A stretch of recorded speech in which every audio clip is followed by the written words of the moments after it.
Hello everybody, it's that college football guy here with another video. Time for another schedule preview, and we're going to my Tennessee Vols. They had one of the best years they've had in a long time this past season. Can they do anything close to that this coming season? Well, we'll see. But as always, these are schedule previews, not schedule predictions. I do those later in the year. But one of the schedule previews right now, and we're going to go through the things about the schedule, make some comparisons to last year's schedule versus this year's schedule. But first and foremost, let's get some housekeeping out the way. Everyone, please hit the thumbs up, smash the like button. Helps with the algorithm, helps the video be seen by more people. I know you get tired of me saying this, some of you. Comment on the video. Let me know what you think Tennessee is going to do this coming season, what they did last season, your opinions on that, and we'll get some more comments and stuff once we get done at the end of the video. And subscribe to the channel. Almost at 400 subscribers, slowly but surely on the crawl up to 1,000. We can start making some things happen. So, shall we get into this? All right. First off, we did with the schedule preview videos. We're going to compare the non-con games from last season and this season, decide which one's tougher. And then we're going to go through the entire schedule, last season's schedule, and this season's schedule. We'll decide which one's tougher. I'll give my thoughts of which one I think is, but you let me know your thoughts down in the comments. So, the non-con games from last season.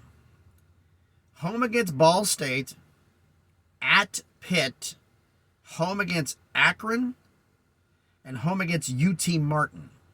So it's one Power 5, two Group of 5, one FCS. Because SEC, this is the last year they have the 8-game conference schedule. They start 9 games next year.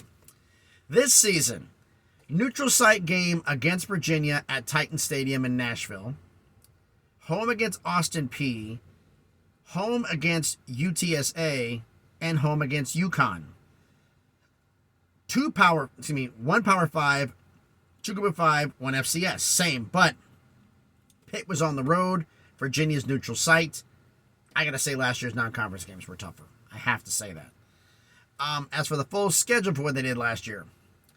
Started off at home against Ball State, won 59-10. Then they went on the road at Pitt in a dogfight and won 34-27. Close win. Home against Akron, blew them out 63-6. Home against Florida, a game they should have blown them out, but it was a fight to the end, and they won 38-33. Then they hit the bye week. Then they went on the road at LSU. I had them in the season. I had Tennessee going 9-3 in the predictions for last season because I thought the LSU game was a night game. I didn't know it was at noon because LSU at night is a totally different animal than LSU during the daytime. And LSU the daytime is nowhere near as scary, and Tennessee took advantage and won 40-13. Home against Alabama, biggest game that Tennessee has had in a long time. Thanks to a field goal at the end of regulation, they win 52-49. Home against UT Martin, won 65-24. Home against Kentucky, won 44-6, so they're 8-0. At Georgia, the defending national champs went undefeated. Yeah, they lost 27-13, only a 14-point loss. It's close. Home against Missouri, won 66-24. Then the game that nobody expected.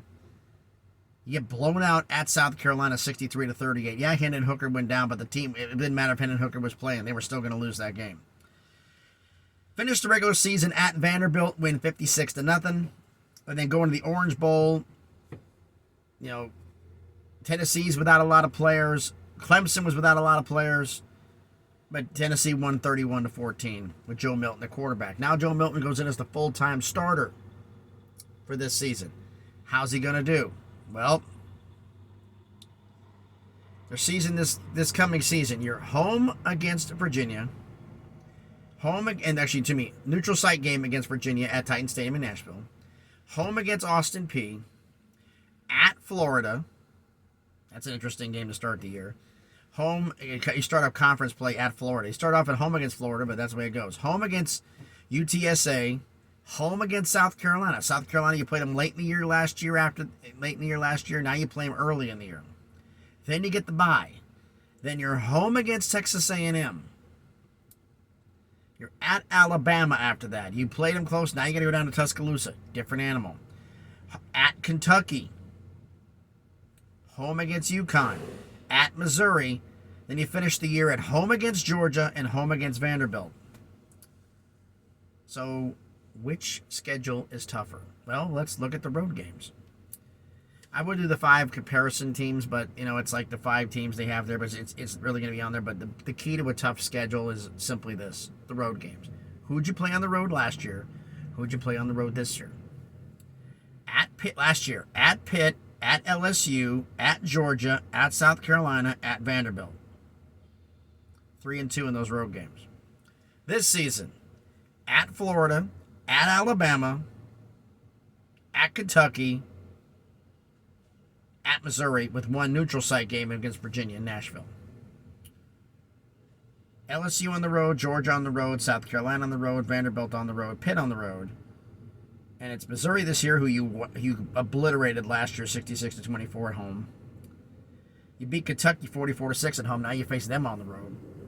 Alabama's going to be a tough loss. Florida could be a loss there. Georgia's at home this year, though. I got to say last season was tougher. Top to bottom, I think last season's schedule is tougher than this year's.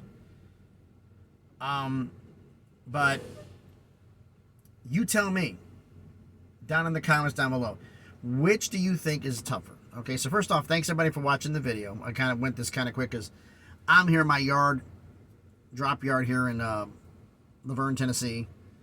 And right now we're... So a rental trailer, the guy in front of me, he was waiting for him to hook up to his trailer so I can leave because I got to get to my next spot. But, yeah, I'm here to drop a trailer and then see what happens from here. I got to drop the trailer I'm hooked up to, and then we'll see what happens. But, fun life. Laverne, just outside of Nashville. So, yeah. But, thanks, everybody, for watching the video.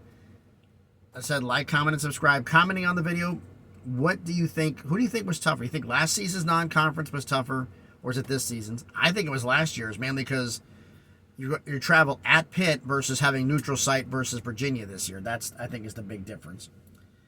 And overall schedule, which do you think is tougher, last season's or this season's? I mean, the fact is you don't have Hendon Hooker anymore. You don't have Jalin Hyatt. You don't have Cedric Tillman. You don't have... There's a lot of players who left. And now it's a new group coming in. Can Brew McCoy step up for Tennessee? Ramel Keaton, who is an afterthought in the offense, is going to be taking the Jalin Hyatt role. How well can he succeed? So we'll see about that. So thanks everybody for watching the video.